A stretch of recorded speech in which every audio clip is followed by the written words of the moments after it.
আলহামদুলিল্লাহি রাব্বিল আলামিন ওয়াসসালাতু ওয়াসসালামু আলা রাসূলিহিল কারীম ওয়া আলা আলিহি ওয়া সাহবিহি আজমাইন আম্মা বা'দ।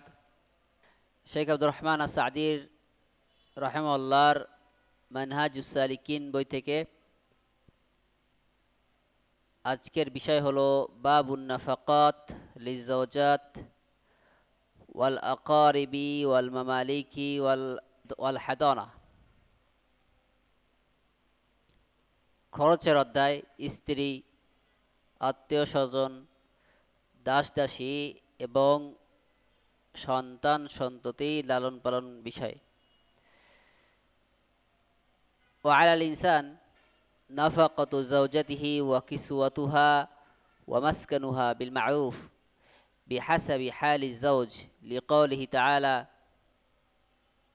লিয়ুনফিক যু সাআতিন মিন সাআতিহি ওয়া মান কুদিরা আলাইহি রিজকুহু ফালিয়ুনফিক মিম্মা আতাহুল্লাহ লা ইউকাল্লিফুল্লাহু নাফসান ইল্লা মা আতাহা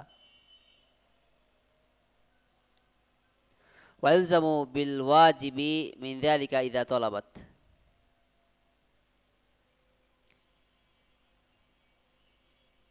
শেখ আব্দুর রহমান আস-সা'দী রাহিমাহুল্লাহ বলেন, ব্যক্তির উপর তার স্ত্রীর খরচ, পোশাক পরিচ্ছদ এবং বাসস্থানের ব্যবস্থা করা তথা সৎভাবে এইসব বিষয় পরিচালিত করা নিয়ম অনুযায়ী ওয়াজিব, যা স্বামীর আর্থিক অবস্থার উপরে নির্ভর করবে। আল্লাহ তাআলার বাণী, বিত্তবান ব্যক্তি যেন তার সামর্থ্য অনুযায়ী ব্যয় করে এবং যার রিজিক সীমিত করা হয়েছে সে যেন আল্লাহ তাকে যা দিয়েছেন তা থেকে ব্যয় করে। আল্লাহ কাউকে তার সামর্থ্যের অতিরিক্ত বোঝা চাপান না।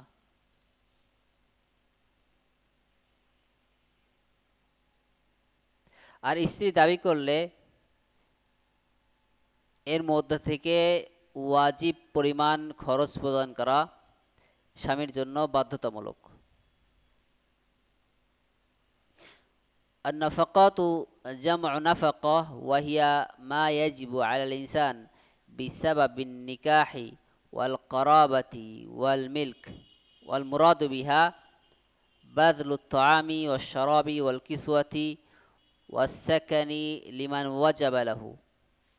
قوله بحسب حال الزوج أن يكون مقدار النفقة للزوجة ما يكفيها من مأكل ومشرب وملبس ومسكن بحسب حالة الزوج المادية، وإن كان ميسورا فيجب عليه نفقة أهل اليسر، وإن كان فقيرا فعليه نفقة أمثاله من الفقراء، وإن متوسطا فعليه نفقة المتوسطين، وهكذا. فالآية اعتبرت حال الزوج من غنى وفقر. ومعنى قوله ومن قدر عليه رزقه أي من ضيق عليه رزقه. قوله ويلزم بالواجب من ذلك إذا طلبت أي إذا طلبت الزوجة النفقة فإنه يلزم الزوج بالواجب من ذلك ولو كان فقيرا، وهو القوت الذي يسد الحاجة، ومن ذلك الكسوة ما يستر العورة وما تدعو إليه الحاجة للآية السابقة، ولقوله صلى الله عليه وسلم لهند بنت عتبة خذي ما يكفيك وولدك بالمعروف. أخرجه البخاري ومسلم من حديث عائشة.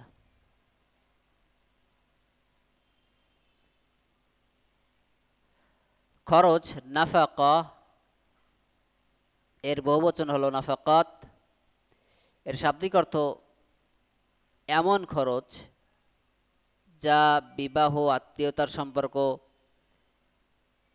এবং মালিকানার কারণে কোনো ব্যক্তির ওপর ওয়াজিব বা বাধ্যতামূলক হয়। যেসব খরচ, এর উদ্দেশ্য হলো যাদের উপর খরচ করা ওয়াজিব তাদের খাদ্য পানীয়, পোশাক এবং বাসস্থানের ব্যবস্থা করা।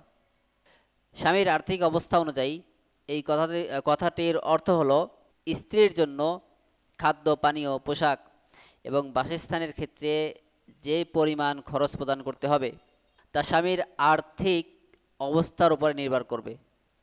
স্বামী যদি সচ্ছল হয়, ধনী হয়, তবে সে ধনী ব্যক্তিদের মতো খরচ দেবে।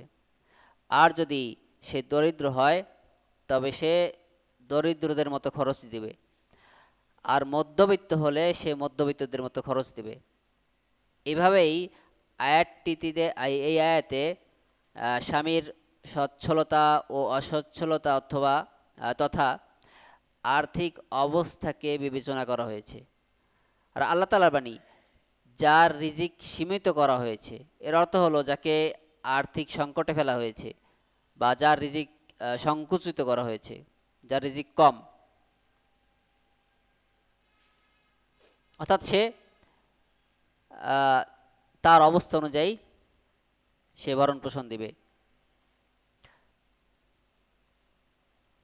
স্ত্রী দাবি করলে এর ওয়াজিব পরিমাণ প্রদান করা বাধ্যতামূলক। এর অর্থ হলো স্ত্রী যখন খরচের দাবি করে তখন স্বামীর উপর তার ওয়াজিব অংশ প্রদান করা বাধ্যতামূলক। এমনকি যদি স্বামী দরিদ্রও হয়, ওয়াজিব খরচ হলো এমন পরিমাণ জিনিস, যেমন খাদ্য, ক্ষুধা নিবারণের জন্য, পোশাক, সতর ঢাকার জন্য এবং অন্যান্য প্রয়োজনীয় বিষয়গুলো। এর সপক্ষে উপরে উল্লেখিত আয়াত এবং নবী সাল্লাল্লাহু আলাইহি সাল্লামের যে হাদিস আছে সেখান থেকে এই বিষয়টি প্রমাণিত হয়।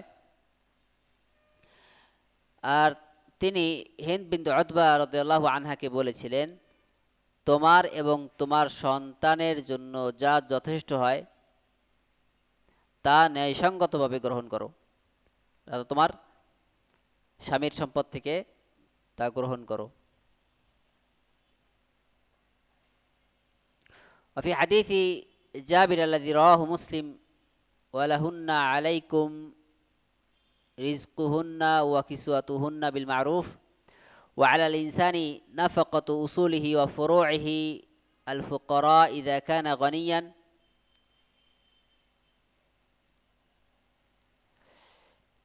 শেখ আজবুর রহমান আসাদি রাহিমাহুল্লাহ বলেন, আর মুসলিম কর্তৃক বর্ণিত জাবির রাদিয়াল্লাহু আনহু থেকে বর্ণিত হয়েছে হাদিসে, আর তাদের অর্থাৎ স্ত্রীদের জন্য ন্যায়সঙ্গতভাবে তোমাদের উপর রয়েছে তাদের রিজিক ও পোশাকের ব্যবস্থা। অর্থাৎ তিনি কোরআন আয়াতটি বর্ণনা করেন, আর কোনো ব্যক্তি সচ্ছল হলে তার দরিদ্র পিতামাতা এবং সন্তানদের খরচ বহন করা তার উপরে ওয়াজিব।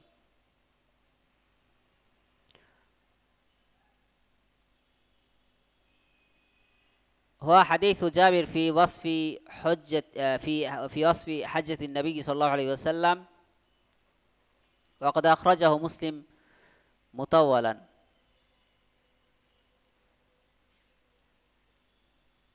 قوله وعلى الإنسان نفقة أصوله وفروعه، الأصول هم الآباء والأمهات والأجداد والجدات وإن علوا، والفروع هم الأولاد وأولادهم ذكورا وإناثا ولو لم يكونوا وارثين، فيجب على المسلم نفقة أصوله وفروعه الفقراء إذا كان غنيا، لقوله تعالى وبالوالدين إحسانا. ومن الإحسان إليهما الإنفاق عليهما عند حاجتهما، ولحديث عائشة مرفوعا إن أطيب ما أكل الرجل من كسبه وإن ولد الرجل من كسبه، أخرجه أبو داود والترمذي والنسائي وابن ماجه، وقال الترمذي حديث حسن صحيح.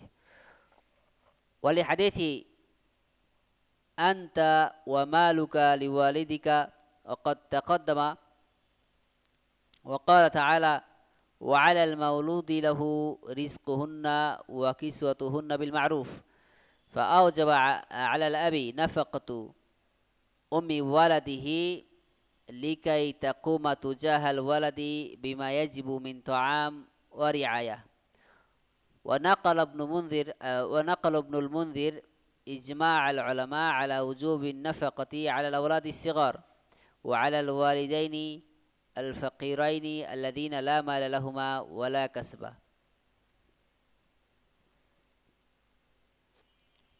মানুষের উপর তার উসুল অর্থাৎ পূর্বপুরুষ ও ফুরু অর্থাৎ শাখা প্রশাখা অর্থাৎ বংশধর তাদের উপর তাদের জন্য খরচ করা ওয়াজিব।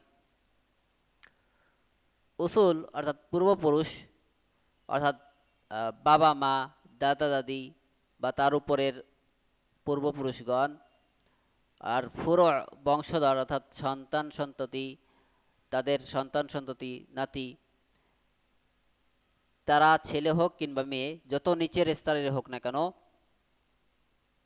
এমনকি তারা যদি উত্তরাধিকার নাও হয় তবুও তাদের খরচ বহন করা ওয়াজিব যদি তারা অসচ্ছল হয়। সুতরাং কোনো মুসলিম সচ্ছল হলে তার দরিদ্র সন্তান সন্ততি ছেলে মেয়ে ও পূর্বপুরুষদের খরচ বহন করা তার উপরে ওয়াজিব। আল্লাহ তাআলার বাণী, এবং পিতা মাতার সাথে সদ্ব্যবহার করবে। পিতামাতার সাথে সদ্ব্যবহার এটি হলো তাদের প্রয়োজনের সময় তাদের জন্য খরচ করা। আর আয়েশা রাদিয়াল্লাহু আনহা থেকে মারফু হাদিসে বর্ণিত হয়েছে, নবী সাল্লাল্লাহু আলাইহি সাল্লাম বলেছেন, মানুষ যা খায় তার মধ্যে সবচেয়ে পবিত্র হলো তার নিজের কামাই, আর মানুষের সন্তানও তার কামাইয়ের অন্তর্ভুক্ত। হাদিসটি আবু দাউদ, তিরমিজি, নাসাই এবং ইবনে মাজাহ বর্ণনা করেন। তিরমিজি হাদিসটিকে হাসান সহিহ বলেছেন।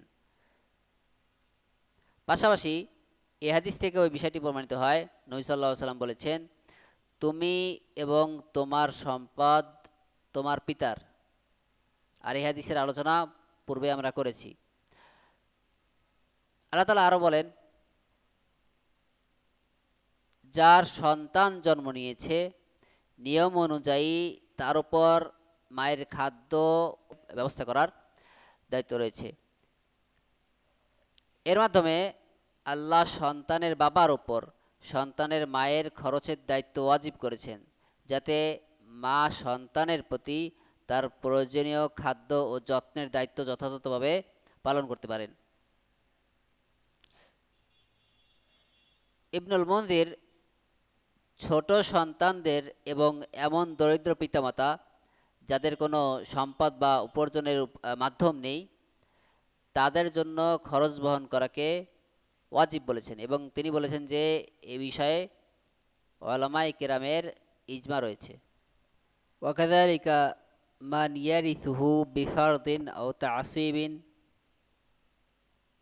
قوله وكذلك من يرثه بفرض أو تعصيب فمن يرث شخصا إذا مات فإنه يجب عليه إذا كان قادرا أن ينفق عليه إن كان فقيرا لقوله تعالى وعلى المولود له رزقهن وكسوتهن بالمعروف ثم قال وعلى الوارث مثل ذلك. قال ابن قدامة في الكافي وأوجب على الوارث أجرة رضاع الصبي فيجب أن تلزمه نفقته.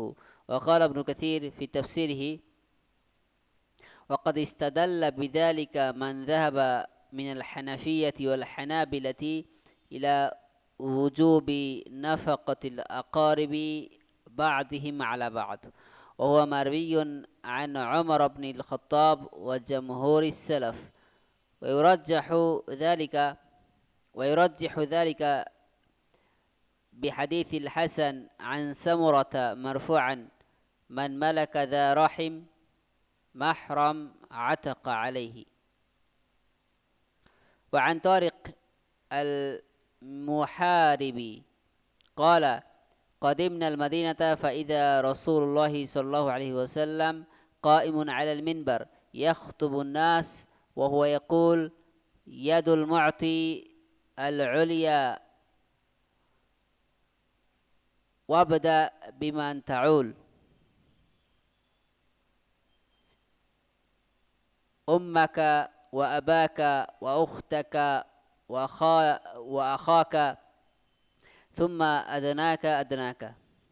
أخرجه النسائي وصححه ابن حبان.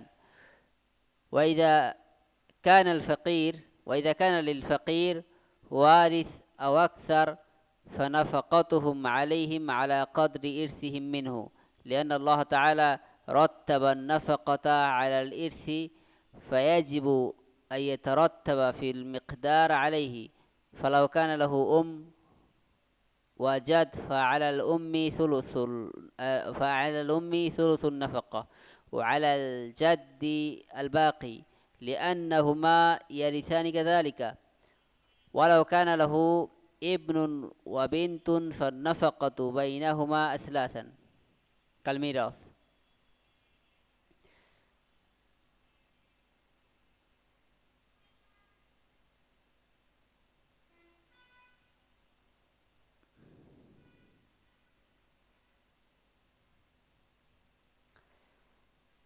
লেখক রাহিমাহুল্লাহ বলেন, আর তেমনিভাবে যে ব্যক্তি তাকে ফারাইদ বা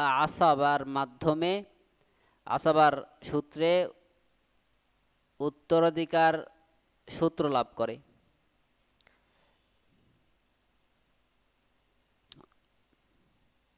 অর্থাৎ এখানে শাইখ বলতে চাচ্ছেন যারা উত্তরাধিকার পায় মানে মিরাস তাদের উপরে খরচ করা ওয়াজিব যদি তারা দরিদ্র হয়। এই কথাটির অর্থ হলো লেখক যেমনটি বলেন, এবং তেমনিভাবে যে ব্যক্তি তাকে ফারাইদ বা আসাবার মাধ্যমে উত্তরাধিকার হয়, যে ব্যক্তি মারা গেল তার কোনো যদি উত্তরাধিকারী থাকে সে সচ্ছল হলে এবং অভাবী ব্যক্তি দরিদ্র হলে তার উপরে খরচ করা বাধ্যতামূলক। আল্লাহ তাআলা বলেন, যার সন্তান জন্ম নিয়েছে নিয়ম অনুযায়ী তার উপর মায়ের খাদ্য এবং পোশাকের ব্যবস্থা করার দায়িত্ব রয়েছে। আর আল্লাহ তাআলা বলেন, আর উত্তরাধিকারীর উপর এর অনুরূপ দায়িত্ব রয়েছে।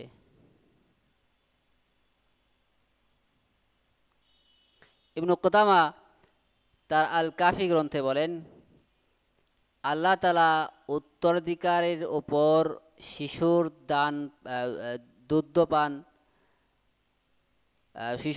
দুগ্ধপান করানোর মজুরি ওয়াজিব করেছেন, তাই তার খরচও তার উপরে ওয়াজিব হবে। ইবনে কাসির তার তাফসির ইবনে কাসিরে বলেন রাহিমাহুল্লাহ, হানাফি এবং হাম্বলি মাযহাবের যে সকল আলেম আত্মীয়দের পারস্পরিক খরচ বহন করা ওয়াজিব বলে মত দিয়েছেন, তারা এই দলিল থেকে দলিল গ্রহণ করেছেন। এটি ওমর ইবনুল খাত্তাব রাদিয়াল্লাহু আনহু এবং জামহুর সালাফদের মত। আর হাসান বাসরি থেকে সামুরা রাদিয়াল্লাহু আনহু থেকে বর্ণিত হয়েছে যেই বর্ণনাটি সেই হাদিসটি এই মতকে শক্তিশালী করে। যে ব্যক্তি এমন কোনো মাহরাম আত্মীয়ের মালিক হলো সে তার জন্য মুক্ত হয়ে গেল।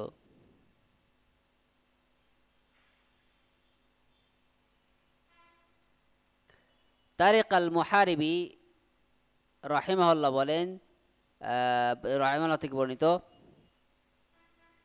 রাদিয়াল্লাহু আনহু থেকে বর্ণিত, তিনি বলেন, আমরা মদিনায় এলাম, দেখলাম রাসূলুল্লাহ সাল্লাল্লাহু আলাইহি ওয়াসাল্লাম মিনবারে দাঁড়িয়ে মানুষকে খুতবা শোনাচ্ছেন এবং বলছেন, দাতার হাত সর্বোচ্চ, আর তুমি যার ভরণ পোষণ করে থাকো তাকে দিয়েই শুরু করো। তোমার মা, তোমার বাবা, তোমার বোন, তোমার ভাই, তারপর পর্যায়ক্রমে নিকটাত্মীয় ও দূরের আত্মীয় স্বজন।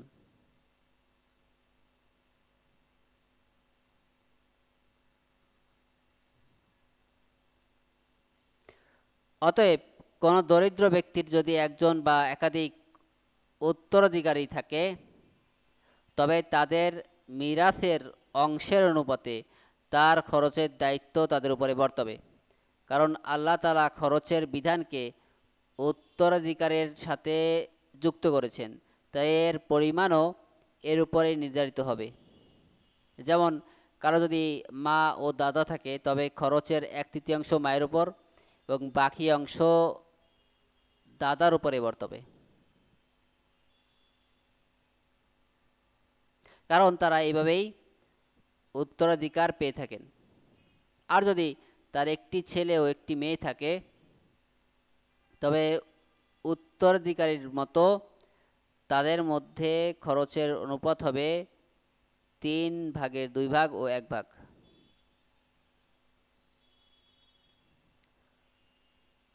وفي الحديث للمملوك طعامه وكسوته ولا يكلف من العمل إلا ما يطيق. رواه مسلم. وإن طلب التزوج زوج زوجه وجوبا. وعلى الإنسان أن يقيت بهائمه طعاما وشرابا لا يكلفها ولا يضرها. وفي الحديث كفى بالمرء إثما أن يحبس عمن يملك قوته. رواه مسلم. أخرجه مسلم عن أبي هريرة رضي الله عنه. وقوله للمملوك طعامه وكسوته هذا يدل على وجوب نفقة المملوك في مال سيده بقدر كفايته. قوله وإن طلب التزوج زوجه وجوبا لأنه يتضرر بترك الزواج ويخشى أن يقع في الحرام. قال الله تعالى وأنكحوا الأيام منكم والصالحين من عبادكم وإمائكم.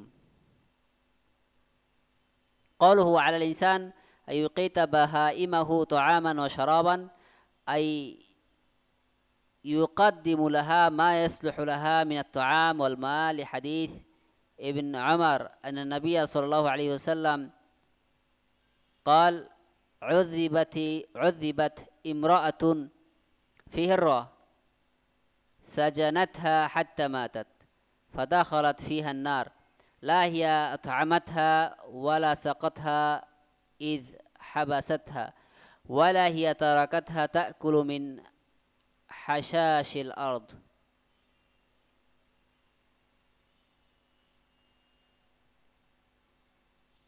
আখরাজাহুল বুখারী ওয়া মুসলিম। আর হাদিসে বর্ণিত হয়েছে, দাস দাসীর জন্য তাদের জন্য খাদ্য ও পোশাকের ব্যবস্থা করতে হবে এবং তার সাধ্যের অতিরিক্ত তাদের উপরে কোনো কাজ চাপানো যাবে না। দাস দাসী চেনেন? চেনেন না মানে স্লেভস, সার্ভেন্ট, মানে ওন করে যেগুলো আর কি। ঠিক আছে, মাস্টারের উপরে তাদের খরচ বহন করা ওয়াজিব তাদের অধীনে থাকলে আর কি, এইটা বলতেছে। দাস দাসী ওইটা বলে স্লেভস। দাস দাসীর জন্য তার খাদ্য ও পোশাকের ব্যবস্থা করতে হবে এবং তাদের সাধ্যের অতিরিক্ত কোনো কাজ চাপানো যাবে না, তারা যেটা করতে পারে না সেটা চাপানো যাবে না। আর যদি তারা বিয়ের আবেদন করে, তবে বাধ্যতামূলকভাবে তার বিয়ে দিতে হবে।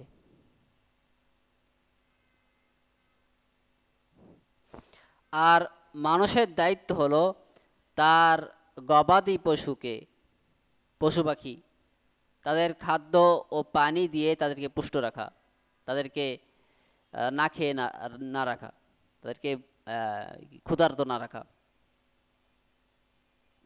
এবং এমন কোনো কাজে তাদের উপরে চাপ সৃষ্টি করা না করা যা তাদের জন্য ক্ষতির কারণ হয়। হাদিসে বর্ণিত হয়েছে, কোনো ব্যক্তির পাপের জন্য এটাই যথেষ্ট যে সে তার অধীনস্থ ব্যক্তির খাদ্য আটকে রাখে।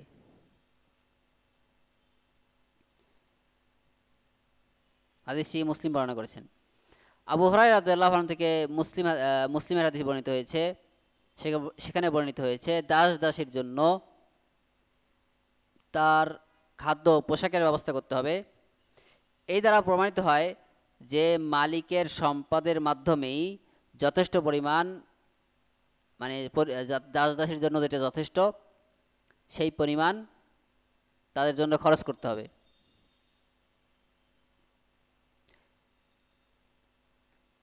আর লেখকের কথা, সে যদি বিয়ে করার আবেদন করে তবে বাধ্যতামূলকভাবে তার বিয়ে দিতে হবে,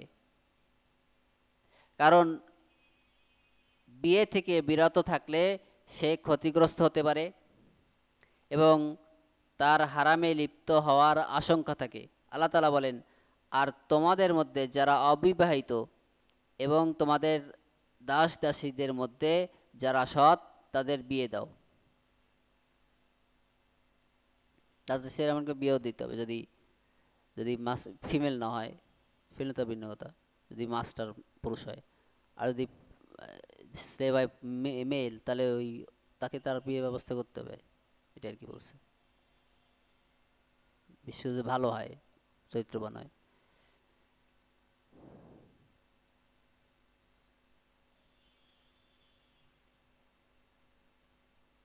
আর মানুষের দায়িত্ব হলো তার গবাদি পশুকে খাদ্য ও পানি দিয়ে পুষ্ট রাখা,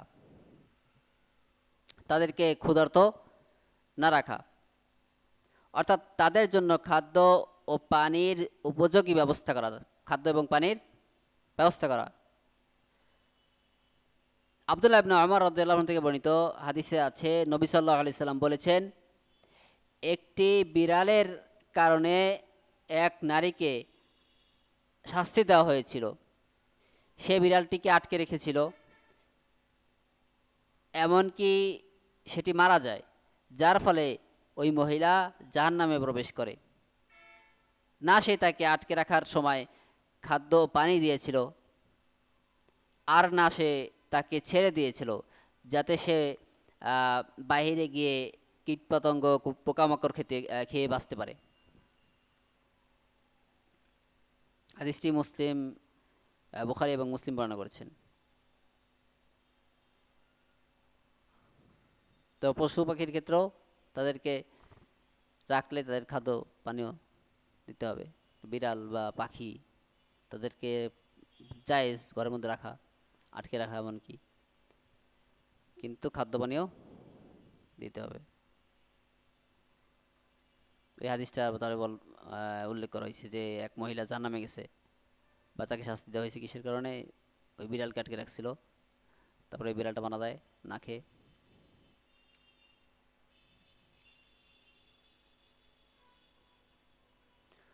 ওয়াল হাদানাতু হিয়া হিফযু তিফলি আম্মা ইয়াদুররুহু ওয়াল কিয়াম মাসালিহিহি ওয়া হিয়া ওয়াজিবাতুন আলা মান ইয়াজিবু আলাইহি নাফাকা, লাকিন্নাল উম্মা আহাক্কু বিওয়ালাদিহা যাকারান আও উনসা ইন কানা দুনা সাবঈন, ফাইদা বালাগা সাবআন ফাইন কানা যাকারান খায়রা বাইনা আবাওয়াইহি ফাকানা মা'a মান ইখতারা। লেখক রাহিমাহুল্লাহ বলেন, তিনি এ বিষয়ে আলোচনা করেন যে সন্তান লালন পালন অর্থাৎ হাদানা, হাদানা হলো সন্তানকে ক্ষতিকর বিষয় থেকে হেফাজত করা এবং তার কল্যাণমূলক কাজগুলো করা। আর যার উপরে ভরণ পোষণ অর্থাৎ খরচ ওয়াজিব, তার উপরেই এই লালন পালনের দায়িত্ব পালন করাও ওয়াজিব।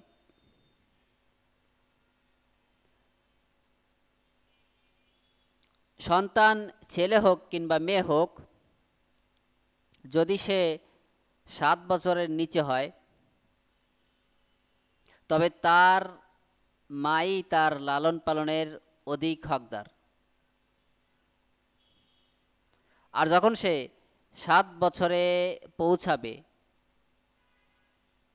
তখন যদি সে ছেলে হয় তবে তাকে তার পিতা ও মাতার মধ্যে যে কোনো একজনকে বেছে নেওয়ার সুযোগ দেওয়া হবে। অতঃপর সে যাকে বেছে নেবে তার সাথেই সে থাকবে।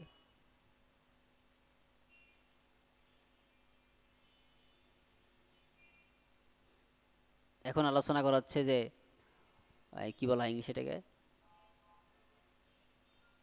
গার্ডিয়ানশিপ নাকি বাচ্চার কে দায়িত্ব, কে নেওয়া, কে দায়িত্ব, অরফান না, যে কোনো বাচ্চার দায়িত্ব কে পালন করে, কারণ ডিভোর্স হয়ে গেল এখন ওইটাকে কি বলা, এইসব কেস হয় শুধু অনেক। এই বিষয়ে এই বিষয়ে আলোচনা করা হচ্ছে যে বাচ্চার দায়িত্ব কে গ্রহণ করবে। মনে করেন ডিভোর্স হয়ে গেল, এখন তার দায়িত্ব কে পাবে, বাবা না মা না কে পাবে, এই বিষয়ে আর কি। লেখক রাহিমাহুল্লাহ বলেন, যার উপরে খরচ ওয়াজিব তার উপরেই ভরণ পোষণ, তার উপরেই তার দায়িত্ব পালন করা ওয়াজিব। অর্থাৎ শিশুর লালন পালনের দায়িত্ব পিতার পিতার উপর ওয়াজিব, কারণ তিনি তার সন্তানের খরচ বহনের দায়িত্বশীল। যদি পিতা বিদ্যমান না থাকে তবে পূর্বে যেমন আলোচনা করা হয়েছে যে তার উত্তরাধিকারী হবে তার উপর এই দায়িত্ব পালন বর্তাবে।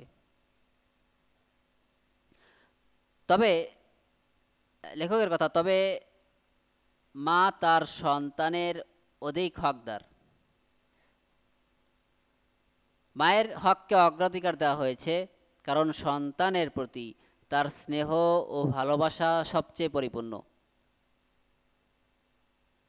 ইবনে আমর রাদিয়াল্লাহু আনহু থেকে বর্ণিত হাদিসে রয়েছে, এক নারী আবেদন করলেন, বললেন, হে আল্লাহর রসুল, আমার এই পেট ছিল আমার সন্তানের পাত্র, আমার স্তন ছিল তার পানের পাত্র, আর আমার কোল ছিল তার আশ্রয়স্থল, আর তার পিতা আমাকে তালাক দিয়েছে এবং সে তাকে আমার কাছ থেকে কেড়ে নিতে চায়। তখন রাসূল সাল্লাল্লাহু আলাইহি সাল্লাম তাকে বললেন, তুমি তার বেশি হকদার যতক্ষণ না তুমি অন্য কাউকে বিয়ে করছো।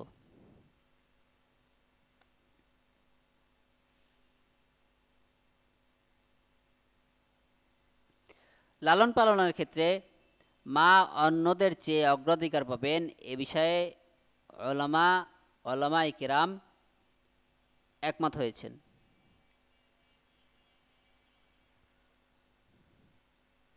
তাহলে বাচ্চার গার্ডিয়ানশিপ মা পাবে যদি ডিভোর্স হয়ে যাবে, ধরনের কিছু হয়, বাচ্চা বিশেষ করে যদি ছোট থাকে। আর আরেকটা বিষয় হয়েছে যে 7 বছর হয়ে যায় তখন মানে বাচ্চার ইচ্ছা অনুযায়ী বাচ্চা যেখানে যাইতে চায়।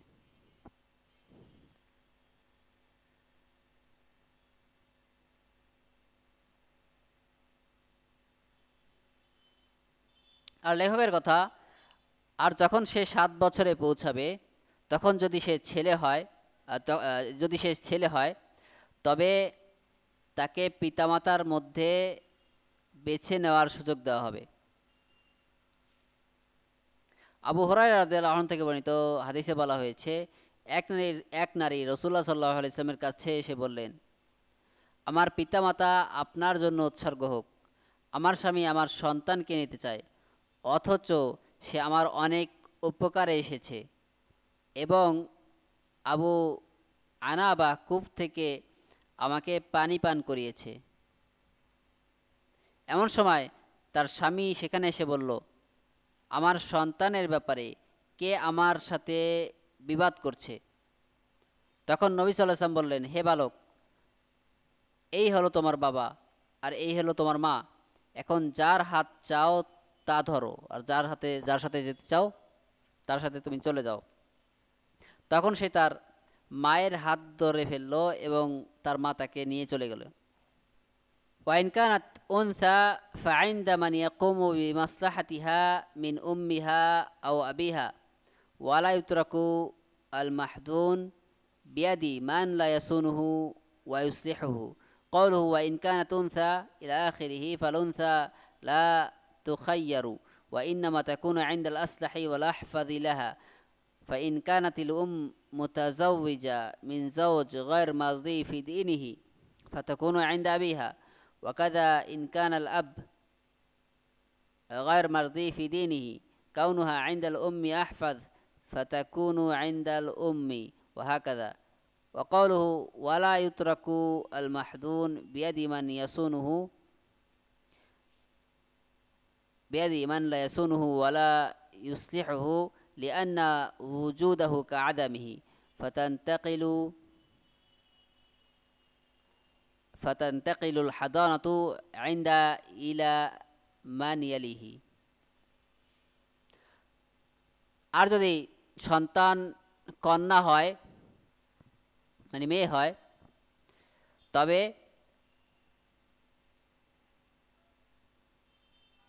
তার পিতামাতার মধ্যে যার কাছে তার কল্যাণ সবচেয়ে বেশি রক্ষিত হবে সে তার সাথেই থাকবে। যার কাছে থাকলে সে তার জন্য সবচেয়ে ভালো হবে সে তার কাছে থাকবে যদি মেয়ে হয়। আর সন্তানকে শিশুকে এমন ব্যক্তির কাছে ছেড়ে দেওয়া যাবে না যে তাকে হেফাজত করতে পারবে না এবং তার কল্যাণ নিশ্চিত করতে পারবে না। বাবার মধ্যে এমন কেউ থাকলে যে আসলে তাকে ভালোভাবে পালন করবে না, লালন পালন করবে না, নার্চার করবে না, তার কাছে দেওয়া যাবে না।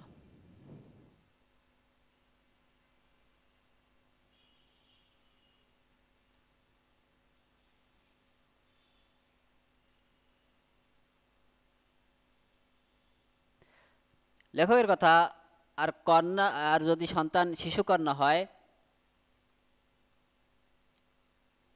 শিশুকন্যাকে পছন্দের কোনো সুযোগ দেওয়া হবে না, অর্থাৎ সে বাবার কাছে যাবে বা মায়ের কাছে যাবে এ বিষয়ে তাকে পছন্দ করতে দেওয়া হবে না, বরং সে এমন ব্যক্তির কাছেই থাকবে যে তার জন্য সবচেয়ে উপযুক্ত এবং তাকে সর্বোত্তমভাবে হেফাজত করতে সক্ষম।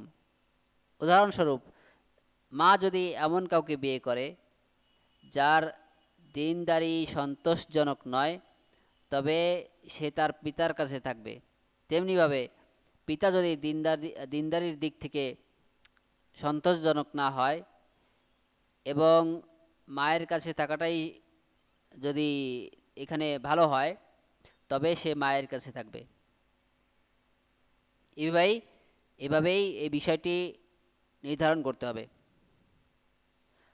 লেখকের কথা, আর যাকে লালন পালন করা হচ্ছে তাকে এমন কোনো ব্যক্তির কাছে ছেড়ে দেওয়া যাবে না, অর্থাৎ সন্তানকে এমন বাবা মার কাছে ছেড়ে দেওয়া যাবে না যে তাকে হেফাজত করতে পারে না এবং তার কল্যাণ নিশ্চিত করতে পারবে না, কারণ এমন ব্যক্তির থাকা না থাকার সমান। তাই তার কাছ থেকে লালন পালনের অধিকার স্থানান্তরিত হয়ে পরের যে যোগ্য ব্যক্তি তার কাছে চলে যাবে। আচ্ছা, এখন একটু সংক্ষেপে করে দিই, যেগুলো তো বাংলায় অনেক কিছু বোঝেন নেই। তো আমাদের প্রথম বিষয়ে আলোচনা হয়েছে খরচের ব্যাপারে। খরচ, সন্তানের উপরে খরচ, স্ত্রীদের উপরে খরচ, মানে তাদের জন্য খরচ করা, ব্যয় করা, তাদের খাবার, তাদের পানি, তাদের থাকার জায়গা এগুলা ব্যবস্থা করা, এই বিষয়। তো এখানে বলছেন যে আমাদের প্রথম আলোচনা হয়েছে যে স্ত্রীর খরচ বহন করা এটা ওয়াজিব। যদি স্ত্রী দাবি করে তবে তাদের খরচ বহন করা ওয়াজিব।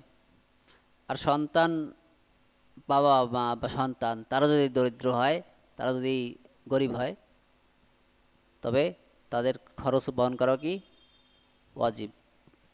আর যারা, তারপরে বলা হয়েছে কি যে যারা মিরাজ পায় এবং তাদের বিপরীতে যদি অন্য কেউ থাকে, যেমন চাচা আছেন তো কেউ যদি না থাকে সে চাচা মিরাজ পেতে পারেন, এমন অবস্থা তো হয়, চাচা তো মিরাজ পায় তাই না অনেক সময়। তো যদি বাবা না থাকে বা কেউ না থাকে তখন চাচা দায়িত্ব পালন করবেন। যারা মিরাজ পায় তারা দায়িত্ব পালন করে আর কি, যদি অন্য কেউ না থাকে।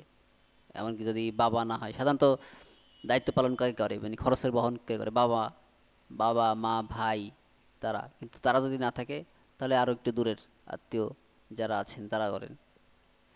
আর যে স্ত্রীর জন্য খরচ করবে বা সন্তানের জন্য খরচ করবে, এটা এমন না যে কারো যে যেটা করতে পারে, যেই সামর্থ্য আছে তার থেকে বেশি তার উপরে চাপানো হবে। কারো 1,000 টাকা ইনকাম, তার উপরে 10,000 টাকা চাপানো হবে না, তার অবস্থা অনুযায়ী, তার সামর্থ্য অনুযায়ী, তাই না? এই বিষয়টা আলোচনা করা হয়েছে। হ্যাঁ, তারপরে আমরা কি আলোচনা করলাম যে অন্যান্য বাসায় যারা থাকে, অধীনস্থ যারা থাকে, যেমন কেউ, এমনকি কাজের লোকও যারা বাসায় থাকে। কাজের লোক তো একটা ভিন্ন বিষয়। কাজের লোক যারা বাজে কি বলে, তার কি বলে, এটা ইংলিশে কি বলে, বাসায় কাজ করে যারা? হ্যাঁ, হাজবেন্ড। হ্যাঁ, হাজবেন্ড যারা থাকে, মনে করেন বাসায় থাকে, তাদের তো স্বাভাবিকভাবেই দায়িত্ব পালন করতে হয়, তাদের খাবারের ব্যবস্থা করতে হয়, তাদের থাকার ব্যবস্থা করতে হয়। এখন তারা আসলো, কয়দিন খাবার দিলাম তারপরে বন্ধ করে দিলাম, এটা তো যায় যাবে না। আর দাস দাসী আরও বেশি, দাস দাসীর ক্ষেত্রে তো আরও বেশি পার্মানেন্ট। আর এমনকি বলা হয়েছে কি, দাস দাসীর যদি তাদের বিয়ের অবস্থা থেকে, যেমন যদি পুরুষ হয় বা কোনো মহিলার আন্ডারে কোনো মহিলা দাসী থাকে, তারা যদি বিয়ে করতে চায় তাদের বিয়ের ব্যবস্থা করতে হবে।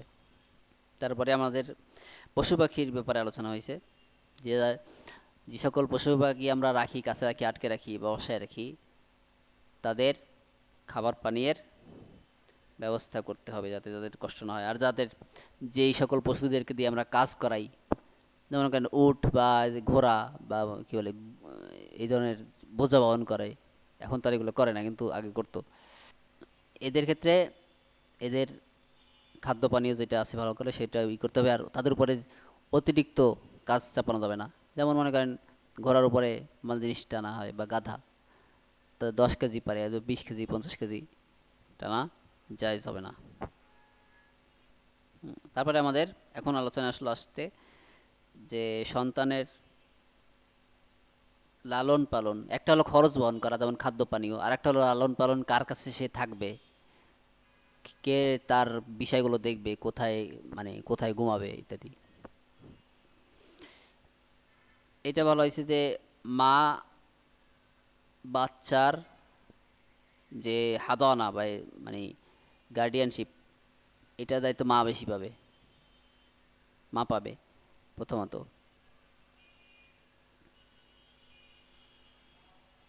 আর বিশেষ করে কি, যখন সন্তানের বয়স 7 বছরের কম হয়, আর যখন 7 বছর হয়ে যাবে, যদি ছেলে হয় তাকে অধিকার দেওয়া হবে যে তুমি কার কাছে থাকবা, ছেলে তোমার বাবা মার কাছে, বাবার কাছে নাকি মায়ের কাছে। আর যদি মেয়ে হয় তবে সেখানে বেশি ভালো করে দেখতে হবে, তাকে তার মন মতো দেওয়া যাবে না, ইচ্ছা মতো। তার জন্য দেখতে হবে যে কার কাছে থাকলে সে তার জন্য সবচেয়ে বেশি উপকার হয়। আর আরেকটা বলা হয়েছে যে হয়তো বা কারো কাছে কম উপকার হয়, কারোর কাছে বেশি সুবিধা হয়, এটা। কিন্তু যদি এমন কারো কাছে থাকে, এমন কোনো বাবা মা থাকে যার কাছে থাকলে ক্ষতি হবে, এমন কারো কাছে তাদেরকে ছেড়ে দেওয়া যাবে না। তো বাবা মা যদি না পায় তাহলে এখানে তার বাবা মা যদি দুজনই ভালো না হয়, বাবা মা সন্তানকে নষ্ট করবে, এমন হয়। মনে করেন বাবা মা ফাসেক, সন্তানকে সে ফাসেক বানাবে, এমন কিছু, তাহলে যে মানে মুসলিম শাসক আছে, সে তার চাচাকে বা মামার কাছে বা কারো কাছে তাকে দিবে, যার জন্য সবচেয়ে ভালো হয়। সুবহানাকাল্লাহুম্মা বিহামদিকা আশহাদু আল্লা ইলাহা ইল্লা আনতা আস্তাগফিরুকা ওয়া আতুবু ইলাইক।